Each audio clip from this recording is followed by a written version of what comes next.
This is Micah Weber from Overland Under Budget, and you're listening to the Builder Session.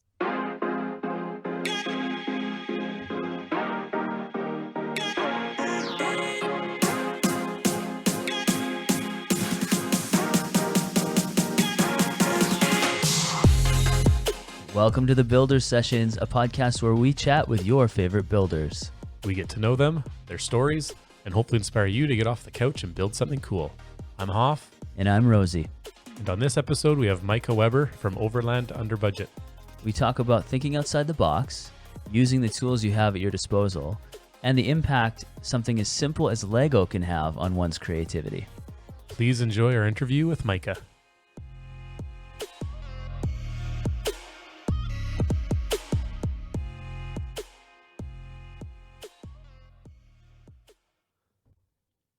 Micah, thanks for coming on the show. Yeah, absolutely. Thanks for having me on here. I think it's something I'm probably never going to get used to, is being asked to be on a podcast. Well, for those of our listeners who don't know who you are, you want to tell them a little bit about yourself? Yeah. So my name's Micah Weber. I've got a 2001 Toyota Tacoma that has been around the internet quite a bit the last year and a half. And mostly that has to do with me showing my projects, kind of the stuff I've been working on in the garage relating to the truck. And I think that's kind of the intro there. I've just always been a DIY type of guy. I love building stuff, making stuff. So when I finally got a truck, it was just a natural progression. And I started sharing what I was doing on my truck through social media on my Instagram account. And now we're here. It's a year and a half later. It's only been a year and a half, hey? I think it's been longer than that, because I just posted something today that was, I think, in the beginning. I think I got the truck February 2019. Okay. So it's now 20, so 3 years, I guess. So did you have a background? Like, what was your background before the Tacoma build?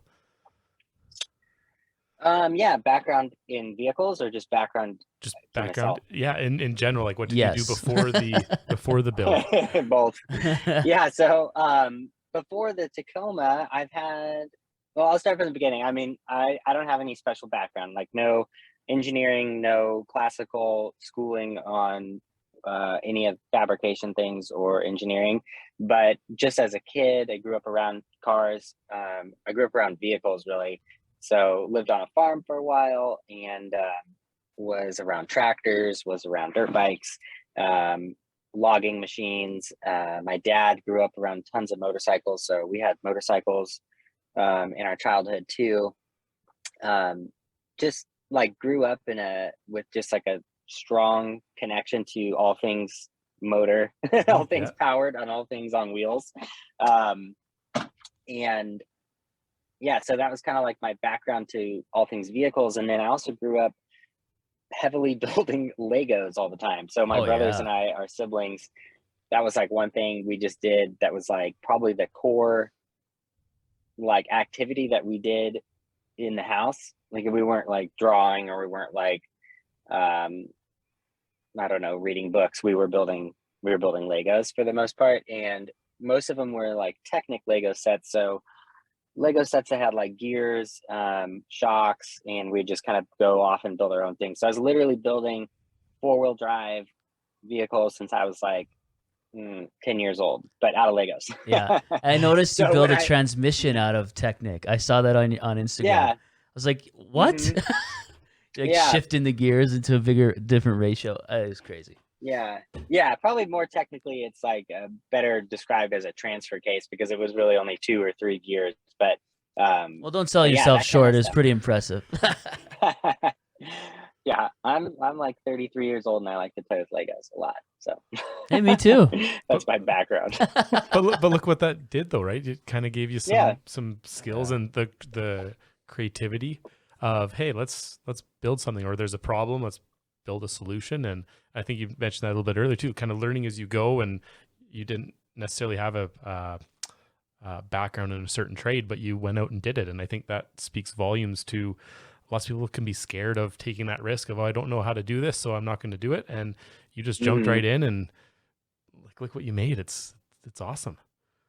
Yeah. I don't want to oversell the Lego thing, but I think really it's probably one of the biggest factors, besides, you know, a great family environment growing up and great parents who really encouraged me to do that kind of stuff and around automotive stuff, and my dad working on cars, and we worked with him, you know, like we swapped motors, we restored some cars, we all that kind of stuff growing up. That's a huge part of the vehicle part. But as far as like the building part, yeah, the Legos play a huge part in that, because when you're building something and using Legos, you're not looking for like, oh, I need a roof rack, you know, or oh, I need a whatever it may be. It's like you're just looking at shapes and pieces that may fit what you have in mind and be able to create what you're looking for. So I think that that's like a great starting point for people looking to do their own building.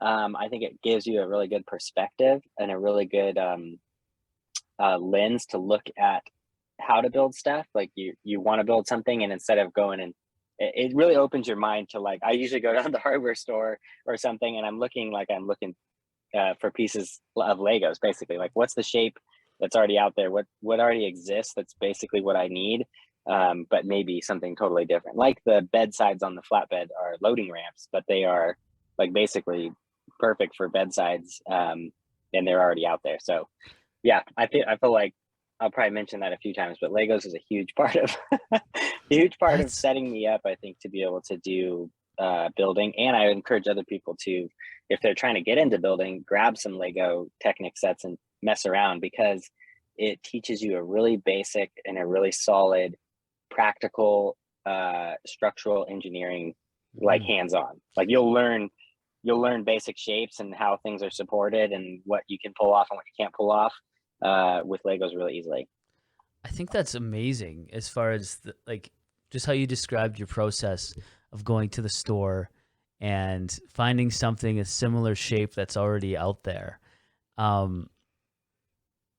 think personally for me, let's say like 10 years ago, I would find that difficult, because I'd say, well, that's not, I'm at a hardware store. This is meant for, you know, plumbing something into a house. This isn't meant for automotive. But then it's kind of like, just leave your ego at the door here for a second, son, and like this will work. You know, has there been like a bit of a tension there within yourself? Like, wait, like how did you cross through that, or have you always been, because of the Lego, just like, hey, this looks fine. This will work. These ramps will work. You know, do you know what I mean? Does that make sense? Mm-hmm. Yeah, no, I think I personally never felt like, oh, I couldn't use this because it's meant for some other industry. I think, like you said, that has to do with kind of just looking at things through that lens, kind of like Lego pieces, where you're like, yep, this fits the bill. It's made out of the material I want. It's the basic shape, or it's 90% of what I'm looking for. You know, like, oh, this is like, oh, all I have to do is cut this piece off, or all I have to do is modify this piece. Like, yeah, I think that's really helpful, it's kind of like thinking outside the box, but it's really just like removing the labels from everything and being like, oh, looking through a parts bin and being like, who cares where it came from? Like, this is going to be perfect for what I'm going to use it for. Totally. That's awesome. A creative mind too, to be able to look at something and say, I could use that. And if I tweak this a little bit or cut this and bend this, and perfect, that'll work for my sliding or flip up, you know, luggage rack or something. That I mean, to have that mindset too, which from the Lego, or whatever that was, just tinkering and having that confidence of saying, hey, I can make that. I can use that and make it to what I need, so I don't have to start from scratch. Yeah, I think it helps. Like I said, get some Legos, guys. Yeah, do it. I'm going to get some for my kids now. Yeah. You guys have to play with Lego Technics 2 hours a day. Yeah. Oh, yeah. Don't do that. I tried doing that with my son. Like, I was like, I really want him to learn to play Legos. And he's only 6 now. We're just turned 6. But I started him playing, you know, I was building Legos with him since he was like 2. And he never really got into it, except until the last, like, I'd say like 3 months. He's been building them, but like he'd play with them for a little bit and he'd put them away. But now he's just like, it's his favorite thing. And That's cool. The stuff he's building is just like so fun to watch. Like, he's so creative, like all these different little features and stuff.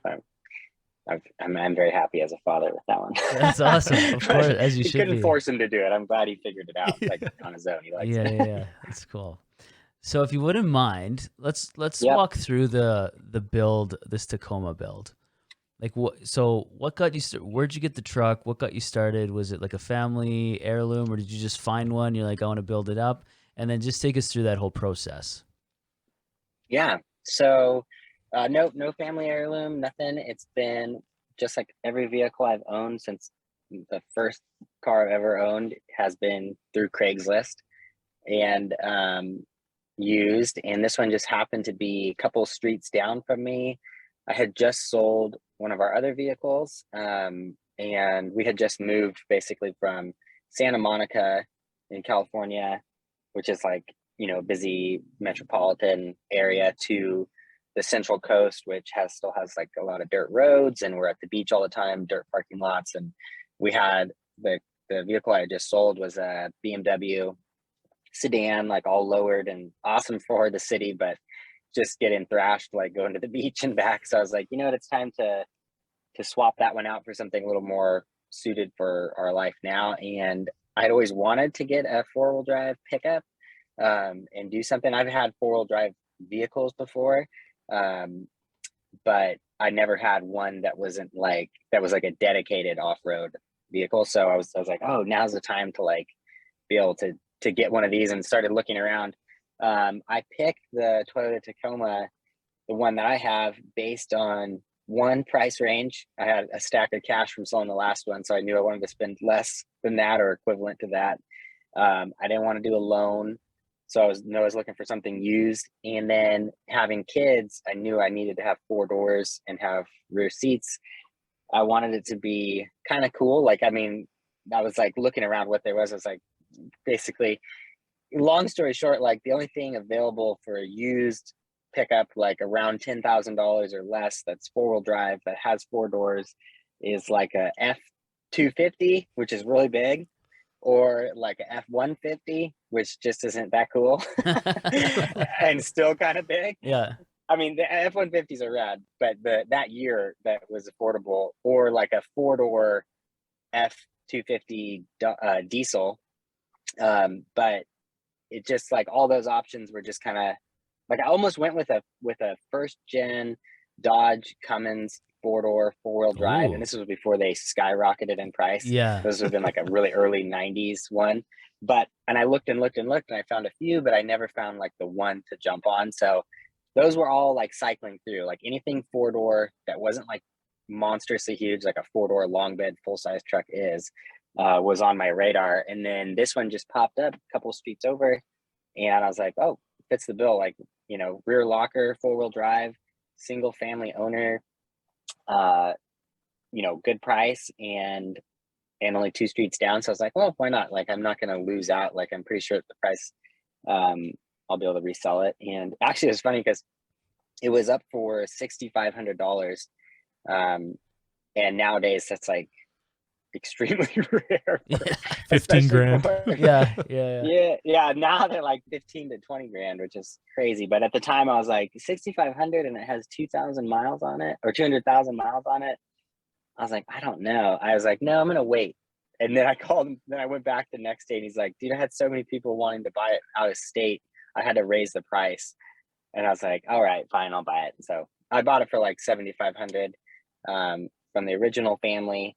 They had all the paperwork and maintenance records and stuff, so I was really felt comfortable with that. And bone stock, except that it had a camper shell that was made for it, color matched and stuff, made when he bought it. And that was the beginning of the build. I think that was February 2019.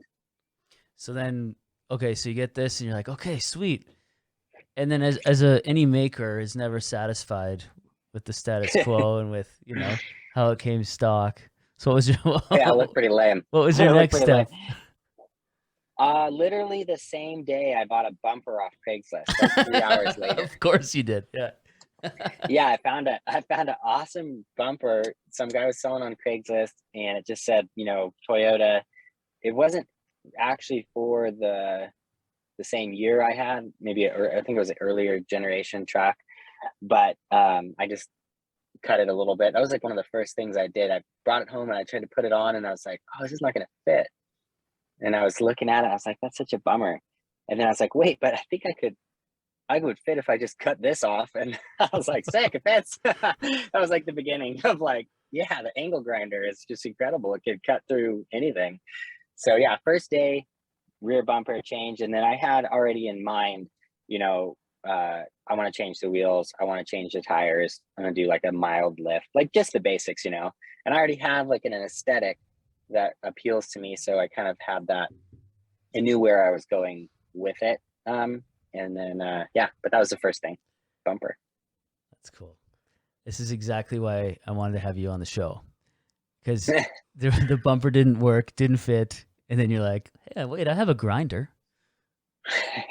Let's modify it. I recommend that as one of your first tool acquisitions would be an angle grinder and a pair of safety glasses and some ear protection. There we go. We don't even have to answer our last question. Top 3. Oh yeah. So you built your truck with the grinder. That's kind of one. Safety glasses. Yeah.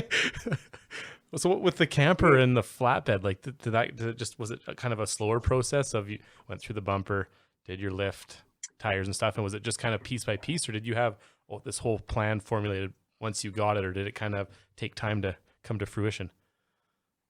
The latter, yeah, definitely took time to come through. Like, so I had, I've had vehicles in the past. I've changed every single one of them to some degree. I like to exercise my own ability to tweak them to my aesthetic. I've had like I think actually the BMW, maybe the BMW was one of the first that I like started paying attention to, and just changing aesthetically. And I also was kind of teaching me about how you can change vehicles for less than most people would assume, and you don't necessarily have to do it through hiring like vendors. Like basically, the Beamer, I had the stock wheels.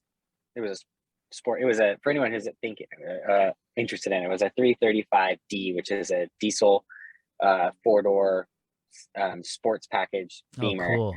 So it had paddle shifters, and it was lowered from the factory, had the bigger wheels, but I just did some basic things, like had the wheels powder coated black.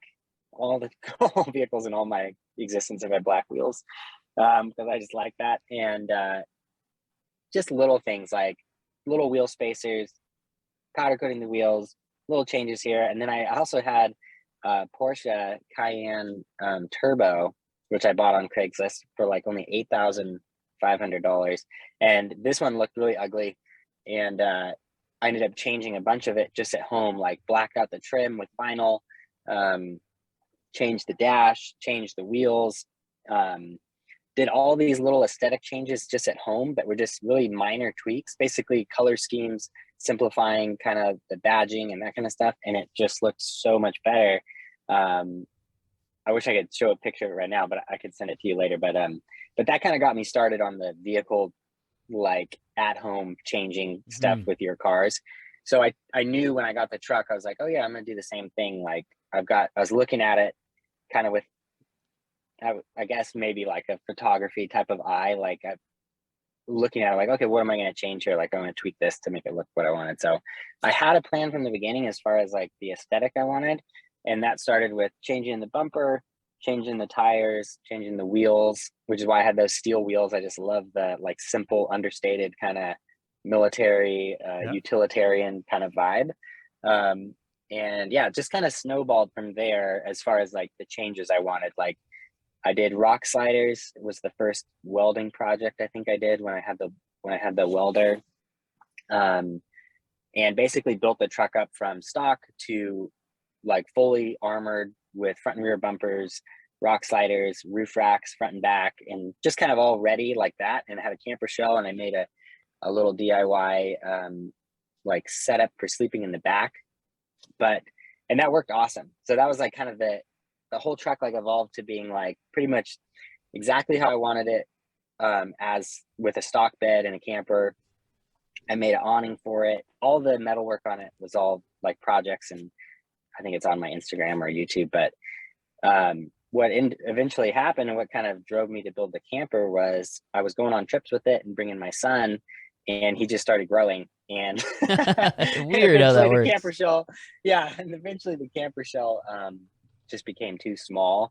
And so that's what started like the desire to try and change it to better fit how I was using it now that he was too big. So that's kind of a long roundabout answer to, I had a plan, but it changed to the flatbed and camper after about a year and a half.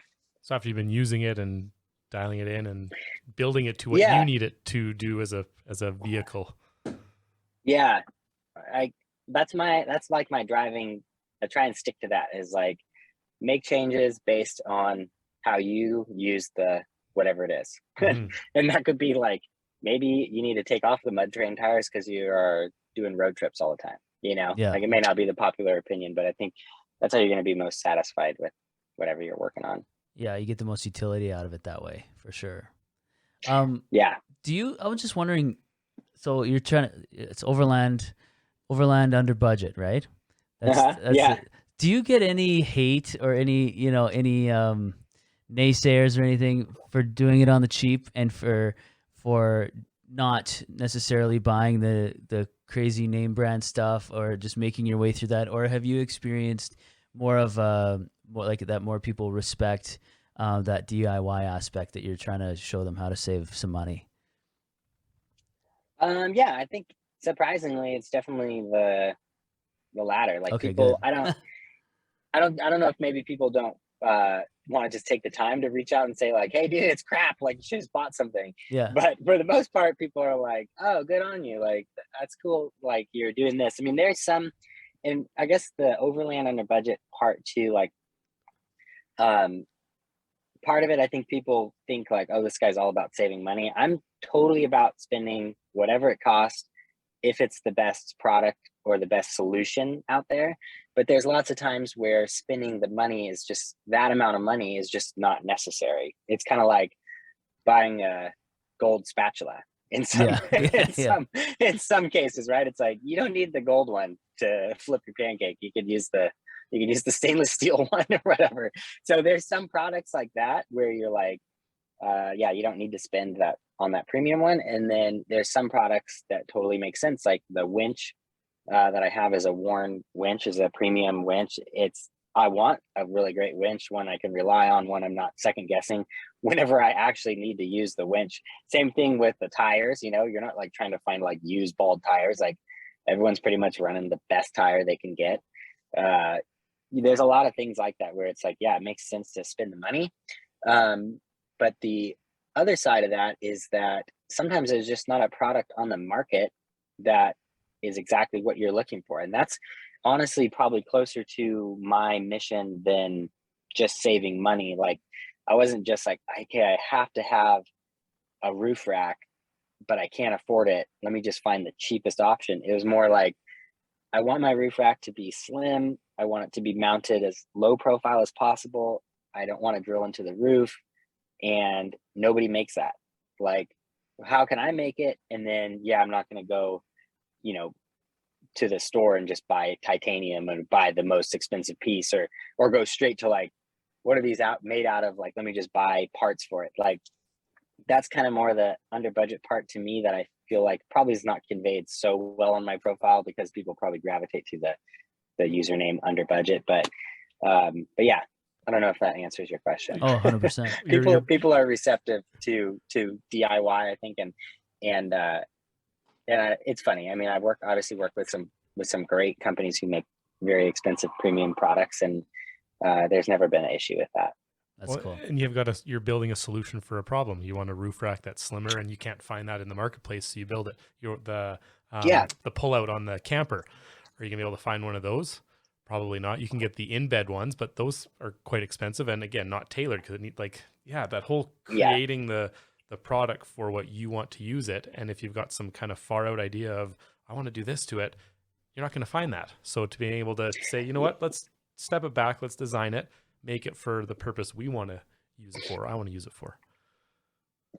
Yeah, absolutely. I think, and especially when you get into the more like, okay, I'm basically creating the back of the whole back of a truck. Like you're not going to be finding stuff out there that's like, oh yeah, we made that for you. Yeah. So it helps to be thinking through that way too. But yeah, that's also probably one of the most enjoyable aspects. I mean, I say this before too. It's like nobody's forcing me to do this. Like I'm literally doing this because I enjoy it. So that's one of the things I enjoy about it is trying to find like the best solution I can think of, the most aesthetically pleasing, the most simply designed, the most like beautiful looking thing that I'm trying to create. Like right now I'm trying to work on a bike rack for the back of my camper, but I'm having to work around like a couple of things. Like the rear slide comes out. I don't want to inhibit the use of that rear slide.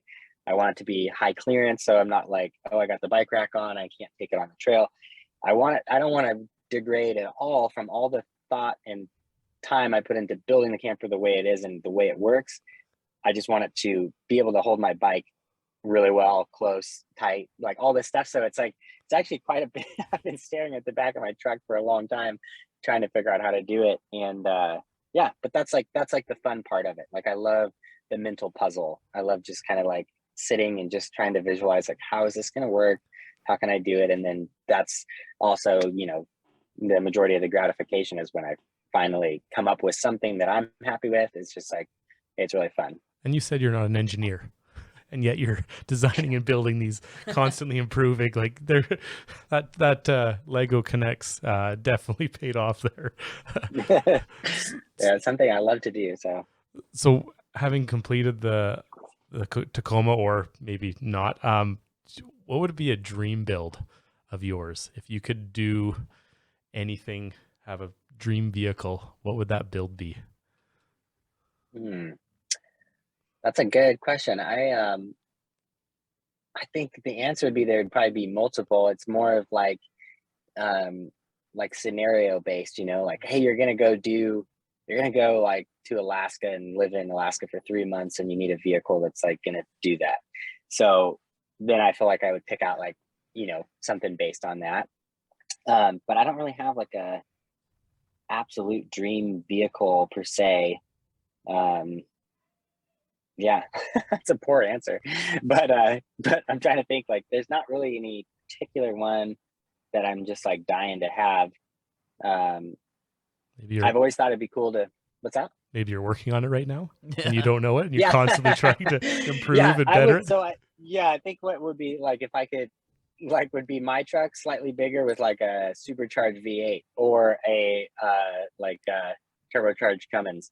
So I've been thinking of maybe doing like a Dodge, like a 1997, 1996 Dodge Cummins 4-wheel drive, and doing a flatbed with a camper, similar design to mine, obviously unlimited power with the Cummins, and just have more space to kind of do what I've done on here would be fun. Like that was another thing with Legos. You were always constricted. Like the smaller you made the Lego project, the less options you had because you had to compact everything. Kind of goes along with the truck too. It's like, it'd be nice to not be worrying about total weight of the vehicle and quite as much. But yeah, I guess I don't have a dream vehicle. There's just a ton out there that I really need. Yeah. Fair enough. So getting into like continuing on this idea of DIY and that type of thing, for someone who wants to get started in dabbling and getting into DIY kind of things, do you have any advice for someone who wants to get started in this type of area? Yeah, I get asked that a lot, and I would just say, you know, start small. Don't try and take on the whole project at once, and just kind of take it into little bites. I mean, if you've never done any DIY projects, never built anything, like whatever it may be, like just start small. Like pick a project like building a coffee table, or I guess if it's vehicle based, you know, something. It's kind of hard to give someone advice like, hey, I'm just starting DIY, like, you have an advice for me? It's like, well, what are you starting on? You know, if you're just starting DIY and you're hoping to build an entire vehicle from scratch, then like you got kind of a long road. But if that's what you want to do, I would say start with the simplest thing. If you need a tool to complete it, pick up, go and buy those tools. Either buy them used, like a garage sale or Craigslist, or buy them from the store, buy quality tools, because if you are going to be doing DIY and building stuff, it's awesome to have quality tools that last, and it pays off in the end. And then, yeah, just try and be thoughtful about how you're making it. Think through like how it's going to be used, and have fun with it. And don't be afraid to learn. And by that, I mean, like, don't be afraid to go through it and have it totally not work out. Don't give up at that point. Just try again, Yeah. So no like amazing advice for anybody other than give it a try. Don't be too hard on yourself. And yeah. And you're going to fail and you got to work through it. And that's probably where the biggest learning comes from. Yeah. And I don't even think you necessarily have to fail. Like, I don't think anyone setting out to build like a coffee table is not going to build like a flat surface with legs on it. It just may not be the greatest flat surface with legs on it. So you just got to be able to take that in stride and then look at it and be like, oh, this is what I could improve on, and make those improvements. And for me, I like to try and get through all those iterations in my mind before I start, draw it out, think about it, what if happens if this happens, or can it do this, or would it be better like that? And then, yeah, do that as much as you can, proof it in your mind, and then go for the first one, and yeah, go for it. So with the advice that you had talked about, what about like some technical skill sets that people should, or that are important to develop in this area, whether it's, take for your example, this vehicle building and modification? What would be some skill sets that are important to develop? I think that, well, for one, I don't really have any specific skill sets that are amazing. I think if I have one skill set that's stand out, it might be just the openness to try stuff and to like use tools, thinking of like the solution in the end, and coming up with whatever method it is to make it happen, whether it's like using an angle grinder, whether it's using a plasma cutter, whether it's all just means to an end. So I've been limited at times with what tools I have, and you can figure something out. But I'd say just like practice with like if someone wanted to start working on a project and you just gave them an entire professional garage of every tool imaginable, yeah, it would help their project. But that'd be kind of like someone handing you a skill saw, big, circular saw with a 10-inch blade on it the first time, and be like, hey, cut this perfect 45, like on this 2x4. Like, yeah, they're going to cut it, but it's not going to be, like, you got to build up just like a kind of get comfortable with the tools and all the tools you're going to be using, comfortable with the drill, comfortable with the cutoff wheel on the angle grinder, and like just kind of getting familiar with using power tools is probably like, I don't know, 70% of the tool skills that you need.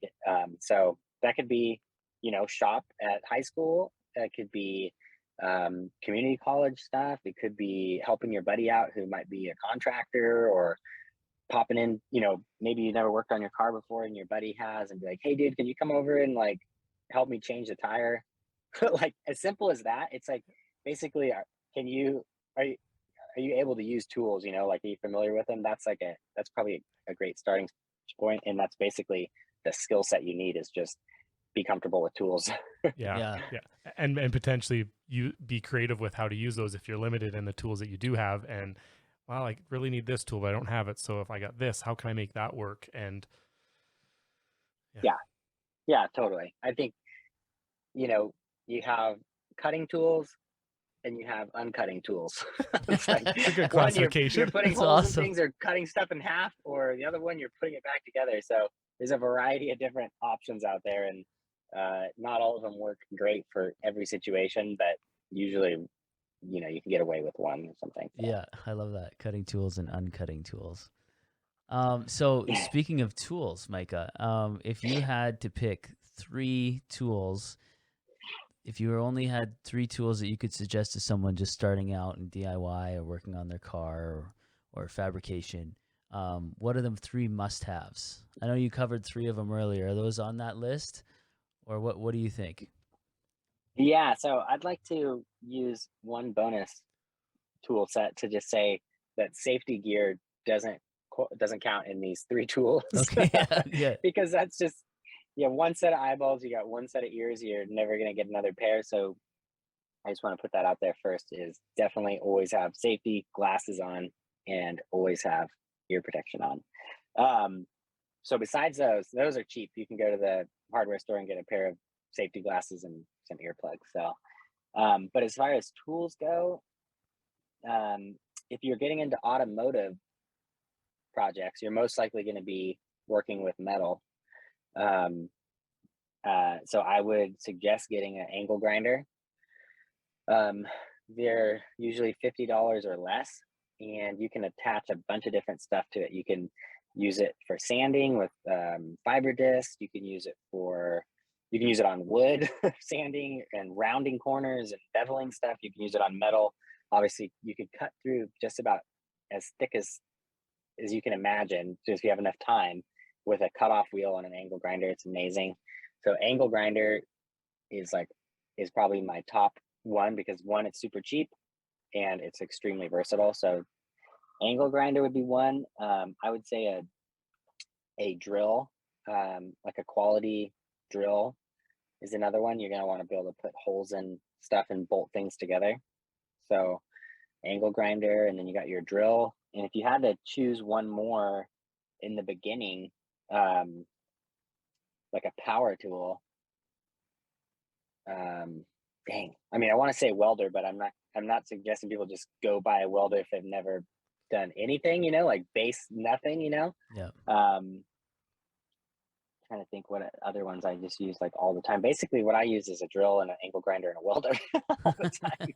So yeah, maybe a welder would be the next one. But that's like leaving out, like, I have a full set of like socket wrenches and spanners and some clamps and a vise and all those little things that you can pick up when you're working on stuff. But yeah, for the majority of you need a hammer too, so you could throw that in there. There we go. Nice.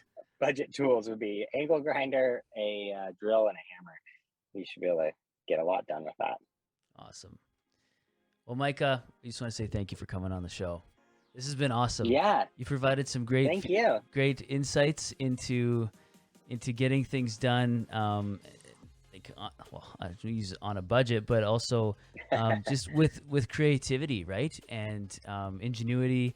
And it's been really cool just picking your brain on things and hearing like where you're at on stuff. So before we head out, I'd like you to just share what you have going on, where people can find you, and anything else you want to promote before we end the show. Yeah, I mean, if people want to follow more stuff I'm doing, I'm on Instagram, I'm on YouTube. It's under the same name, and I have a website as well. It's all Overland Under Budget, one word. So on Instagram at Overland Under Budget, youtube.com/Overland Under Budget, and then overlandunderbudget.com. Those would be all the places you can look out and see kind of stuff I'm working on. I'm often sharing details on stuff projects and stuff, and I try to get back to people messaging me on questions and stuff too.